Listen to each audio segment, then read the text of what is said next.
In this question, we're asked to look at some benchmarks and determine which would provide the best estimate for the number given here, which is the square root of 0.47. So what I'm going to do is just think about the digits in that number for a minute, which is 47. Now 47 is really close to our perfect square of 49. And if we think about perfect squares before 49, or less than 49, we had 36, 25, 16, 9, 4, and 1. You'll see some of these show up over here. You'll see 25 there, see 36 here, so you'll see a few of them.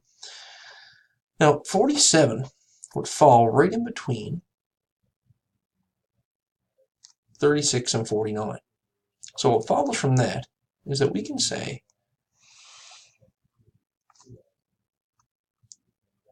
that decimal 47 would fall between 0.36 and 0.49.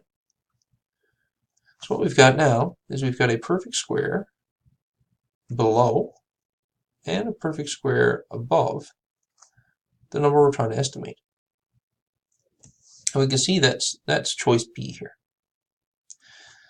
And that would allow us to get pretty close. If we took the square root of decimal 36, we can see it's 0.6. Square root of 0.49, 0.7.